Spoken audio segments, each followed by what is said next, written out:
Hello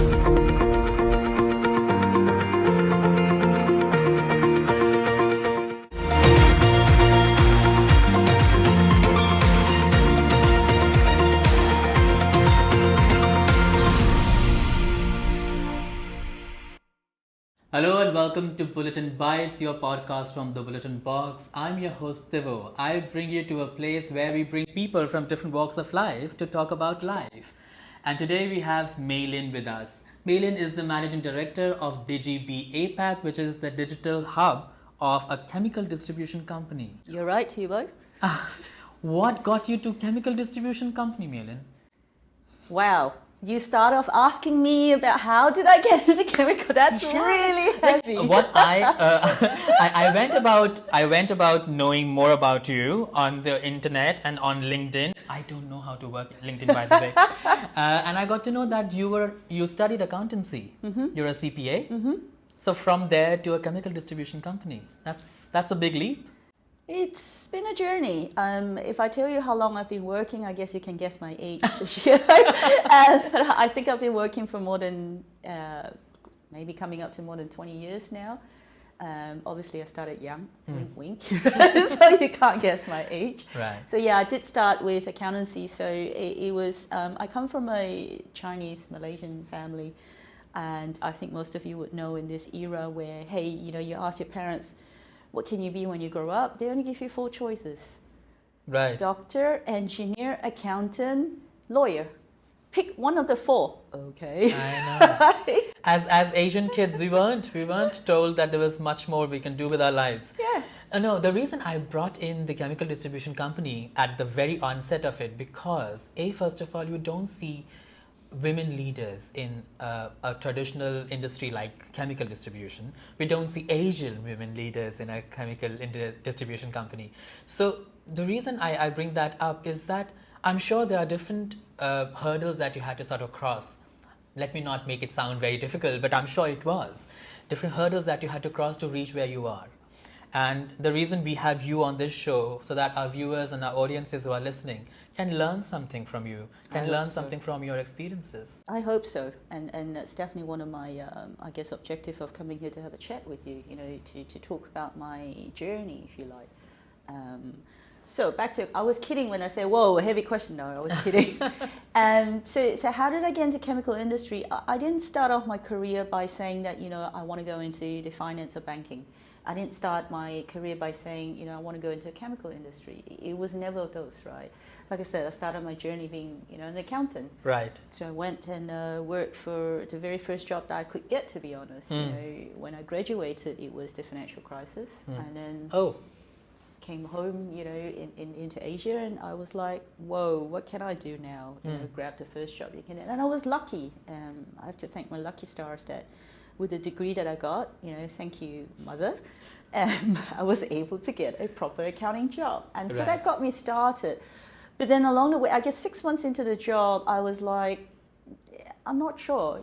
I was a little bit bored. I was very thankful for, what I could get at the time, and you just learn. You take what you can get at that point, and you just learn whatever that you could and see where you go from there.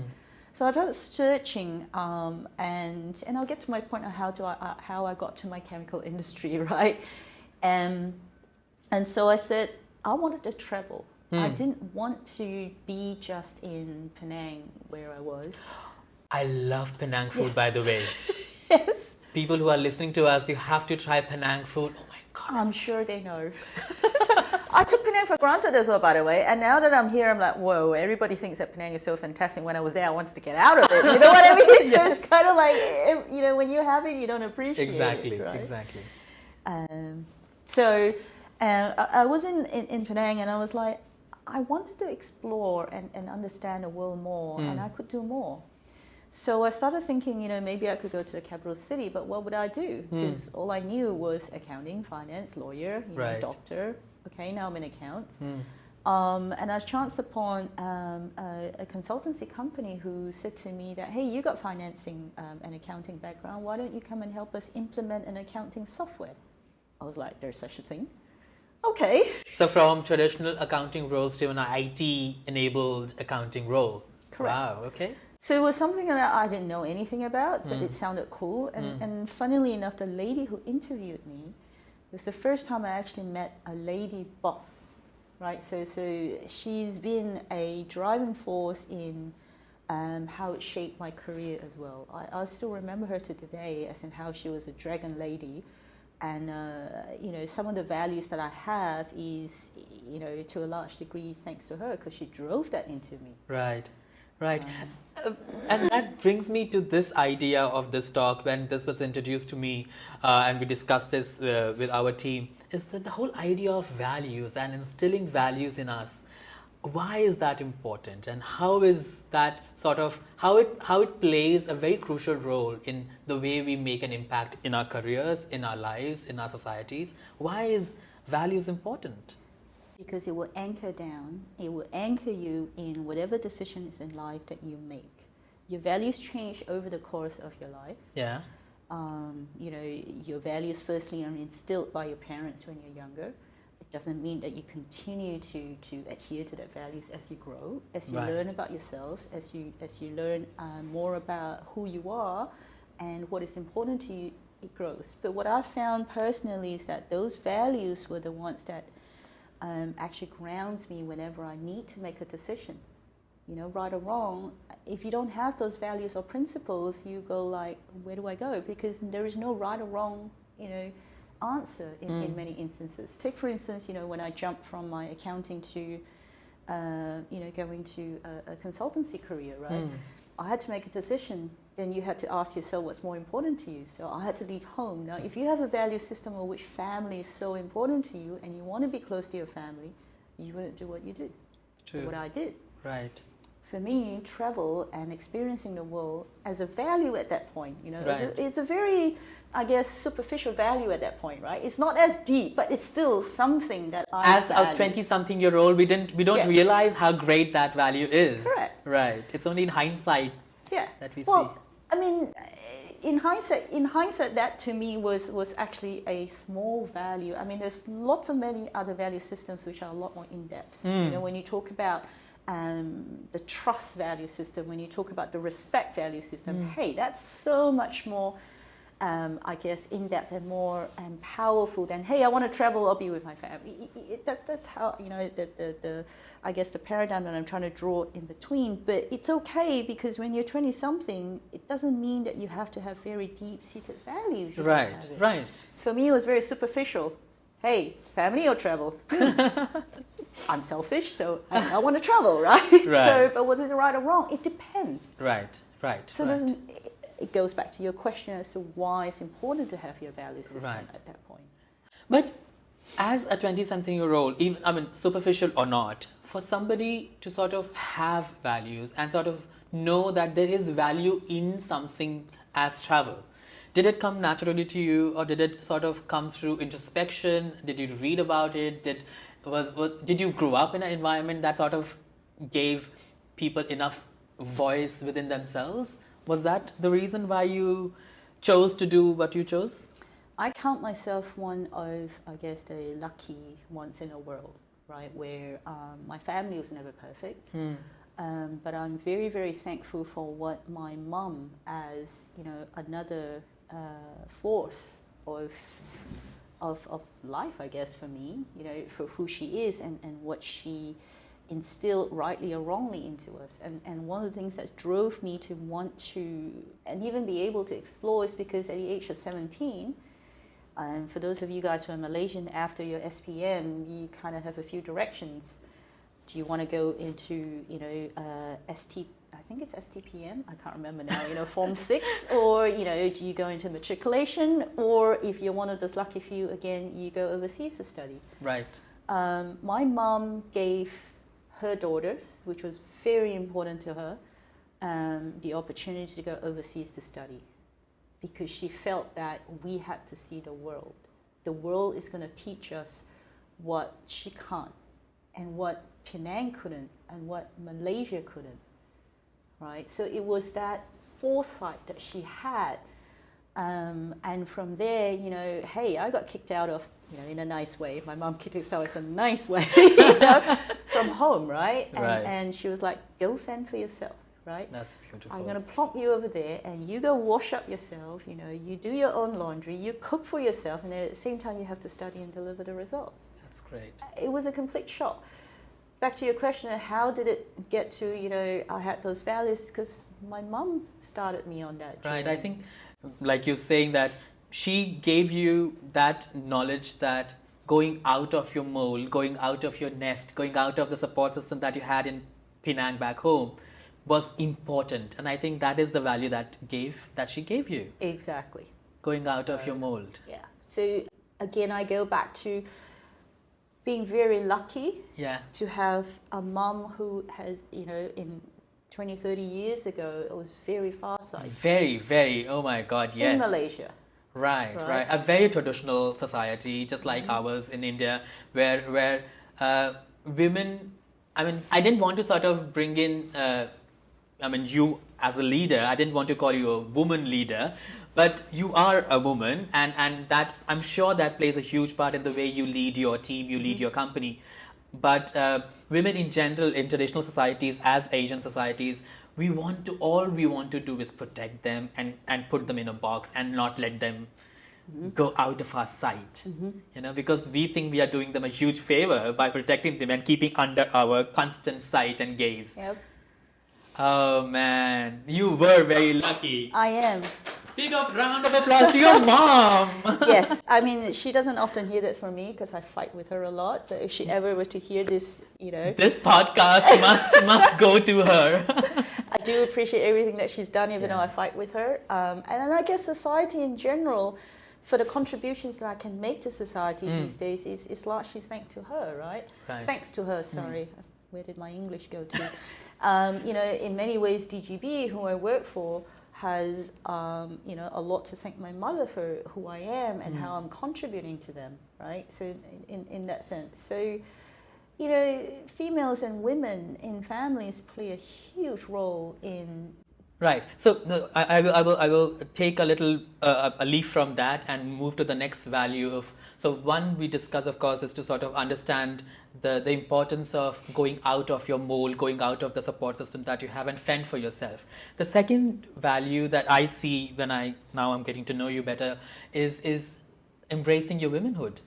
And like you said, that lady who interviewed you for that consultancy job was like a tigress and the person who was leading. And the first time you saw somebody in that role, why and how is that important to have women around you who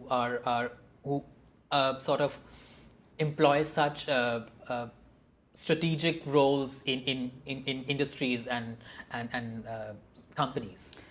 I don't really like to use the word role model. Yeah. Because sometimes I find these are cliched words. Well, we've just crossed Women's Day and we've heard enough of it. Exactly. I can't find a better word to describe it. Right. So let's just go with role model. I think it's important, whether you like it or not, to be an example. You don't have to outwardly say, hey, look at me as a role model, right? But the fact that you're living it and actually doing it, the parts where I guess when young women look at it and go, it's possible. It's possible. Right? Yeah. If they don't see it, it's not possible. I earlier on in my career when I was working with a company, we had a volunteer program which I participated in, is to help underprivileged kids in Australia at that point, school children, right? Right. And we were meant to be mentors. All it was, and I kid you not, there was literally not a lot that we were doing. It was just every couple of weeks we spent time with them. We just talked to them, right? And so I sat back and I went, what's the value in this? I'm not teaching them. I'm not, doing anything, right? But after a couple of sessions, what I've noticed is that by the mere fact that I'm showing this girl, it's a girl that I was paired with, right? That there is a possibility for her to be like me. So in Australia, it's vast. Yeah. And so she came from a poor neighborhood and where she was just, in that little sphere of which women, like their mums, were at home and, sort of suppressed, right? But the opportunity in that program for them to come out of where they were, out of the schools and out of their sphere of influence, they came out and they went to the city. They went to see campuses. And we brought them to Sydney City. Something that you take for granted, but for them, they'll be like, wow, is this possible? Right. This is in Australia, right? Right. And I slowly began to realize that I'm already helping her by showing her what I'm doing as a woman. You know, I'm a girl like her, or rather I was a woman at the time and she was a girl, but she can. Right. So again, it goes back to when you just show somebody you can do it, I guess you have an idea and a possibility in your head, a hope, and faith. So just like a role model that you were for that girl, who have been your role models over the years? I know my mom is going to be, you know, seriously going like, you never told me all this. All you do is you fight with me, right? But I have to really, you know, when I dig deep, it was really my mom who has given me a lot of the courage to do what I do these days. That's beautiful. She doesn't know it because I fight with her because we're so similar. Ah. We're very similar, which is why I fight. Right. You know? I've seen that with a lot of, you know, I have a lot of female friends, and I see that with them as well. And that's one sort of a common thread that comes across in their stories as well, where they come back and tell me this, you know, that I when I was young, I didn't want to become my mom. But now when I'm older, I'm glad that I am my mom because she's given us the values, the same values I treasure right now in me. And that's a common thread. Wow, that's It's beautiful. interesting, right? It's very interesting. And it actually, you know, you realize that when you get older and older. Yeah, exactly. Like, doesn't mean though that I want to be like my mom. What my mom has also taught me what I don't want to be. right. So that's also that. Our parents are also humans. They have their fallacies, I'm sure. Exactly. So that's why we fight, because I disagree. But the fact that she's given me the opportunity to be able to understand what I agree or disagree. So she's in that sense my role model. Now, when I talk about the lady who interviewed me, you know, for the consultancy job, is she my role model? Not entirely, because I disagree with a lot of things and some of the values that she instilled in me. But you have to go through it before you go, I disagree. Right. Right? Because had she not shown me that, I wouldn't know what I disagreed with. Right. The fact that I went through it and I went, nah, that's not what I'm going to do to my guys when I were to lead somebody. Right? So you figure out what you want to avoid, and then you go, maybe there's another way that I'm going to do it. So throughout my career kind of leading, I go, I don't want to do this. Let me try this. Right. But you know what? Sometimes it backfires. And then you go, you know what? Yeah. I think her way was better. So you go back to that. It's constant learning. Yeah, exactly. So, the first value that we spoke about is breaking out of your mold. The second value is to sort of be a role model to somebody whom we think we can be a role model, and to pick role models as well. It's very important to sort of look at people and to find role models or ideals that would, and we don't know that, but that may work for us. If you were to sort of give me, in your now as a leader and in your leadership role, the one thing that you've learned and unlearned and learned again, that really helps you in your leadership roles. I'm not looking for like a one mantra, but just, you know, a generic sort of an idea of leadership. What leadership means to you? Authenticity. Well, that is a mantra now. Is it a mantra? I'm not sure, because I have been burnt being authentic. You know, I never knew what authenticity meant. But I was almost always an open book, because my mom was always like that. So I never knew what being an open book meant, right? So I wear my heart on my sleeves. I am somebody, if I'm angry, I tell you I'm angry. When I'm happy with you, I tell you I'm happy. There are other, so it's kind of like I'm born with that kind of character, right? So, but I didn't know that of myself until later in life and in your career. And my mom was like this. How many times have I said that? My mom's like that. So, you know, then I slowly began to understand the difference. Like someone say, like my sister has a different characteristic. When she's angry, she doesn't show it because that's her. Right. When she's happy, she doesn't show it either because she bottles it up. And so there are different characters to it. So for me, then, how do you harness that of myself, right? I got myself into trouble by being direct. I got myself into trouble by wearing my heart on my sleeves. And so over time, you learn the essence of the balance of which, hey, it's really beneficial when you are open and honest. Right. And the word authenticity never came into my vocabulary until probably my late 30s or so. Oh dear, I'm telling you my age now. We will cut this one. No, it's fine. I'm okay with it. I was kidding. You know, I was oh kidding no, as nothing part of is going off this talk. I want to put all this out there for people to benefit from. So the word authenticity really came about because I went for a professional development, not professional development, but a personal development course. Tony Robbins is one of them, and I love this guy, you know, and then his disciples, and all sorts of courses. Who? Tony Robbins, Anthony Robbins. Oh, okay. And his disciples, you know, they learn from him and they branch out, right? Because that's his whole idea. You learn from him, and then you help others. Right. It's pay it forward. Right. So the word authenticity just came into the vocabulary then when, and I just woke up from it, you know, and that's when they went, who are you, right? How can you be authentic? And the entire 4-day weekend was literally, what is authenticity, right? And you just have to search yourself, so what is it? I was told in my development, you know, at work to go like, hey, you need to be this, you need to be that, you can't be that direct, you know, you can't be this and you can't be. And I sat there and I go, but that's me. Right. What do I do? You know, so you get all confused, right? Yes, because we are always told, especially in a corporate setting, it's sort of not given too much because they don't need to know your vulnerabilities or your points where they can pressure you. You know, you need to always put up a face. But does that mean making what's the word? Being fake, right? Yeah. And you so constantly struggle with Yep. that. Right. Authenticity, that's a great value. But again, I didn't want to sort of call you a female leader, but being a female leader, being an Asian female leader, if you are too authentic, has there been cases in your life and scenarios where your perception towards a certain scenario or case or a problem or an issue in your company has been brushed aside as a woman's perspective and not just something that can be practically implemented there? Oh, she's just being a woman about it, or she's just being too emotional about it in the way you're approaching a problem.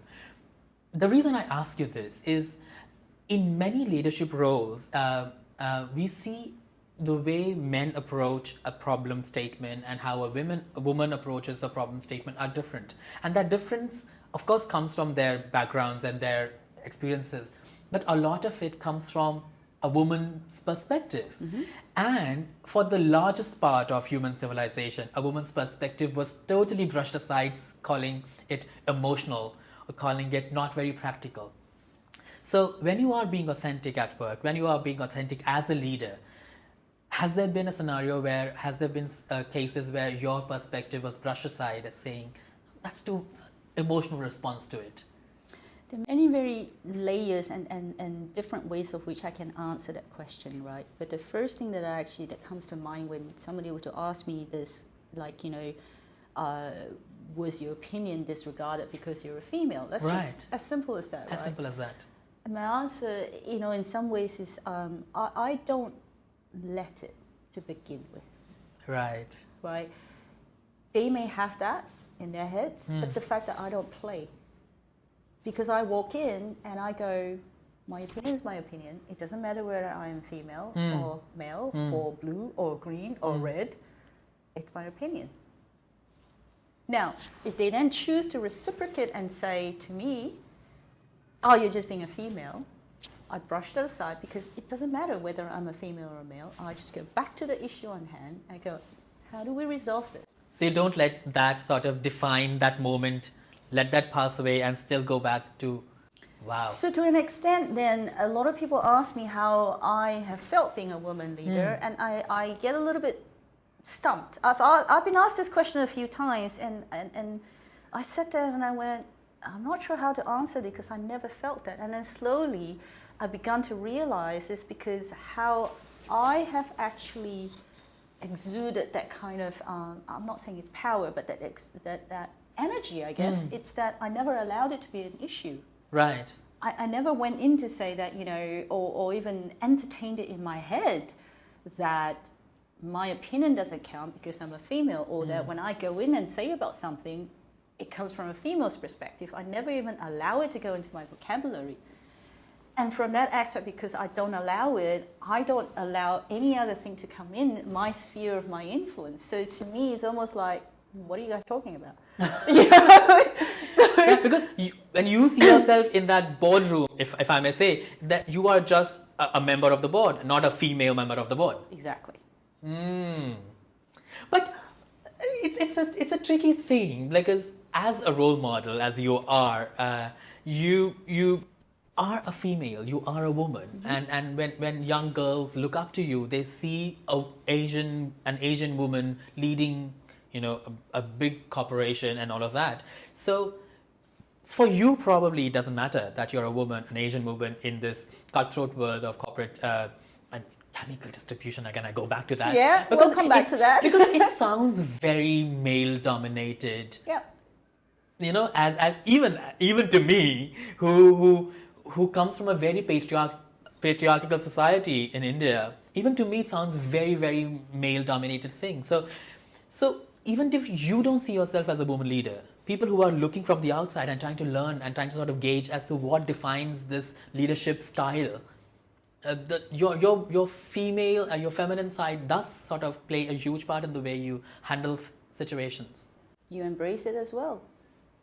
So again, it goes back to being authentic. Right. Being who you are. You embrace your femininity of going about doing things. Again, it doesn't matter whether you're female or male or red, green or blue. I like to say that because I'm watching Supergirl and there's all kinds of aliens, right? And the thing is that everyone is different. Yes.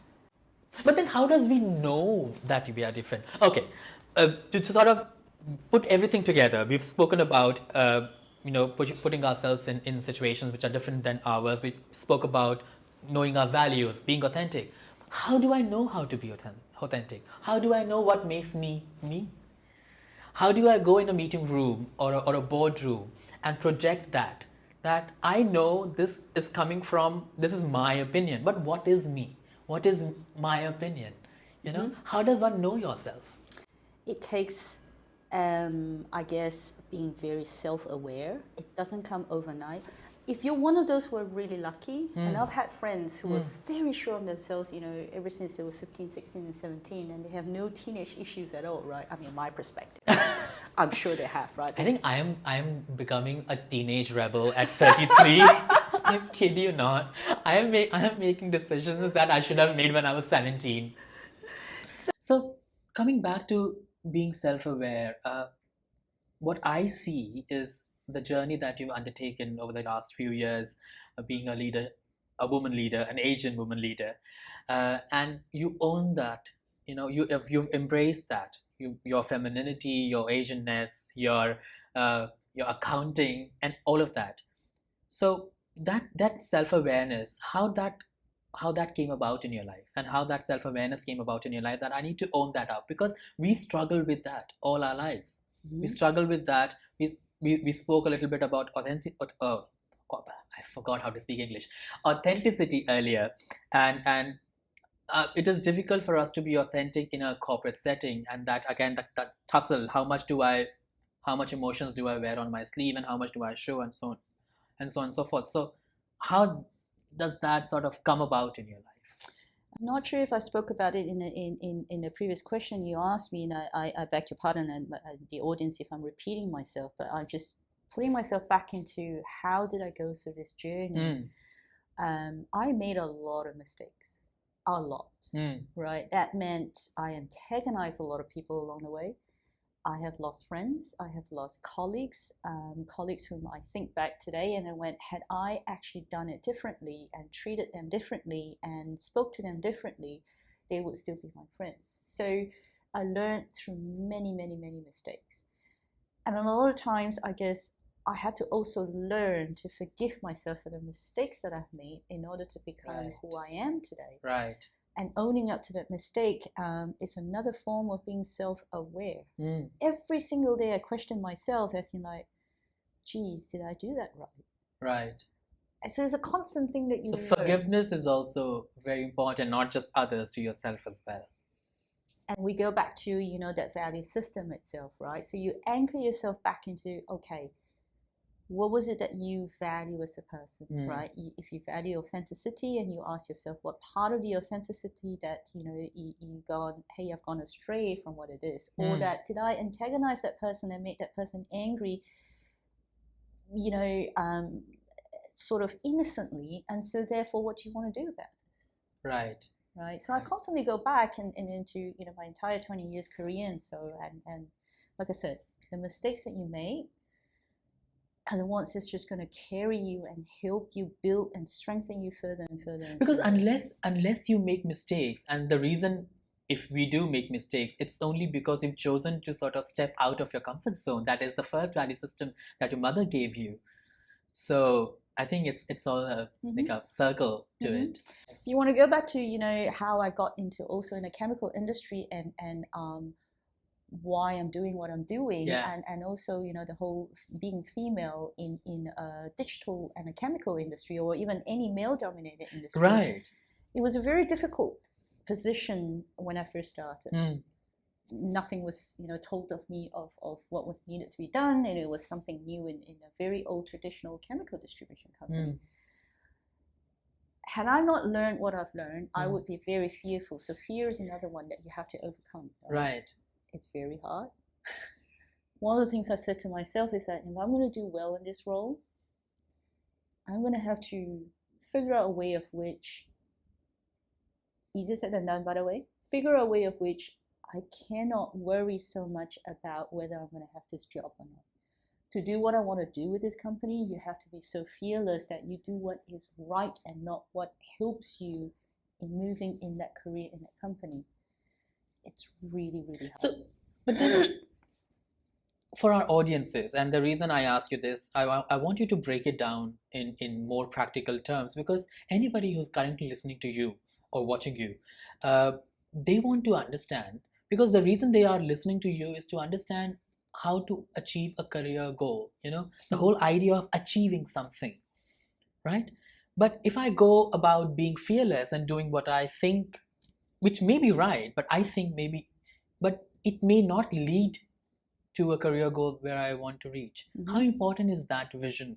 And how important is that for us to sort of have that goal in mind? It depends on who you are as a person. Again, going back to being self-aware, I've been told my entire life that you need to know where you want to go. You want to be an accountant, you know, you're going to have to be a partner in a firm, and I didn't know if that was what I wanted. So for most of my 10 years of my career, and this is something that I kind of wish to tell the younger audiences, that sometimes it's okay not to know. It's okay not to have a clear path of which you want to get to a destination. You don't want to judge yourself against your, say, your schoolmates who have, you know, graduated at the same time as you, and then you go like, hey, 5 years from now, they're already a partner in a firm, and where are you? You're still mumbling, you know, fumbling around, you know, traveling the world and stuff. You just have to know it's okay. You have your own time. But I don't mean to go to the other extreme where you're aimless. Right. You need to have an aim of which, at what point do you want to get, you know, somewhere? It's a very, very difficult. I'm not even sure if I'm actually helping anybody by saying this, because as an example, I can only tell how I felt. For at least 10 years, I didn't know that I was going to do what I'm doing now in digital, because digital never existed. Yes. It never did. Exactly, especially in a domain as chemical distribution. Correct. So what it took, though, and looking back, what I've done is I just had an idea that I wanted to travel. I just had an idea that I wanted to do something that would excite me every day. I wanted to be able to, you know, I went through stages where I go, I'm stuck here in this particular job. I'm not helping the company. So what do I want? I want to get to a position where I'm able to help with the bottom line of the company. So then you ask yourself, how do I get there? What do I need to do next to get there? So being true to the moment, to the situation that you are in at that point in time. Yes. And I remember this quote from Steve Jobs, right? Okay. And everybody loves this about Steve Jobs. He took a design course in university. He never knew what he wanted to do with the design courses. But somehow, you know, when he started doing Apple, he went, that was the most important thing he could have actually done in university. Right. I guess his point being is that you don't know what will come handy. Correct. I guess his point as well is that when you do something, you go all in. You have that value system again. You hold true to your principles that if I'm going to do something, I'm going to do it well. You don't do it half-heartedly. If you're given an assignment, you do it well, right? And then see what it takes you, and just keep going with that. Again, you know, it's so important to just really understand what your values are. There's so many. Pick a few. Yeah. Go with it. You know, and then change along the way. Make mistakes.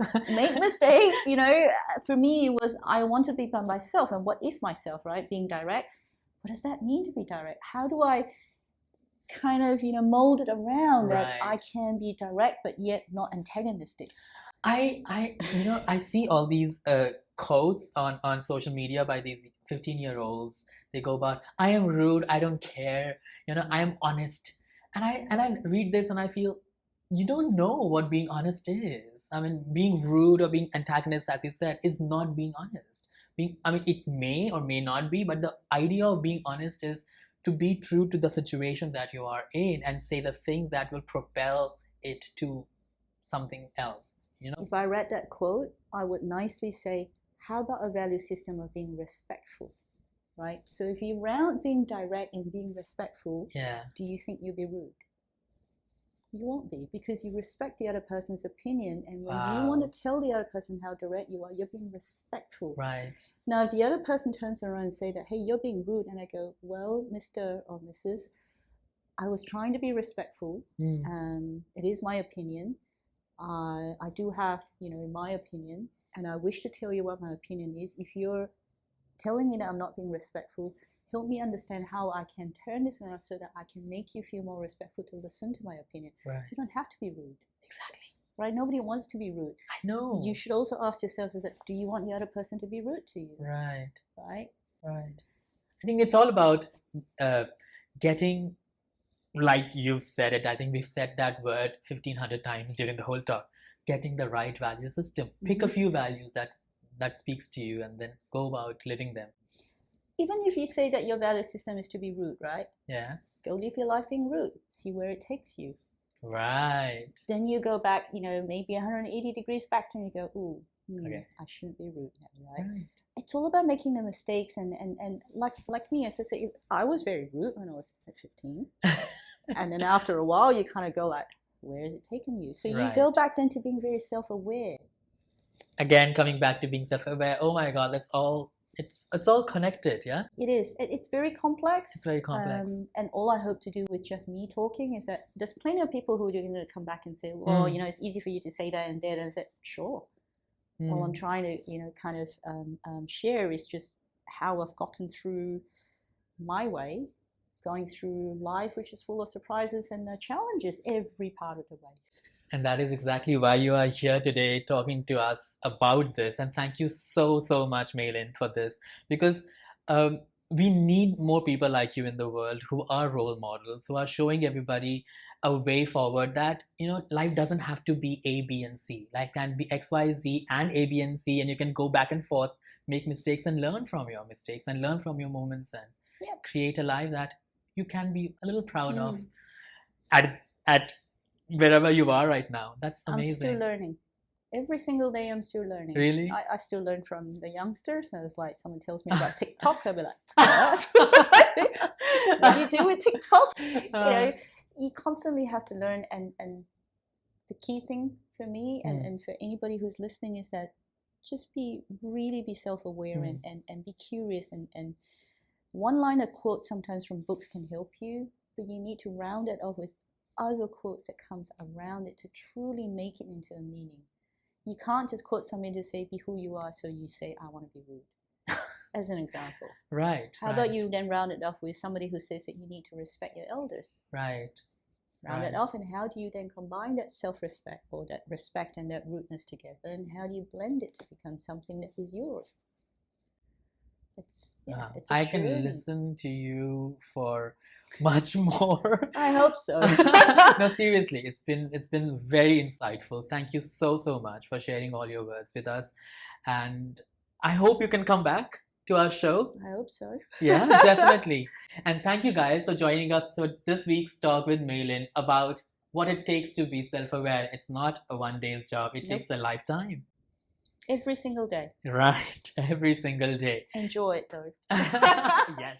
Thank you for joining us for this podcast, guys. Please follow us on different social media and download the app for the Bulletin Box. You can also go to the Bulletin Box website and you can get all the podcasts there. See you another time. Thank you so much.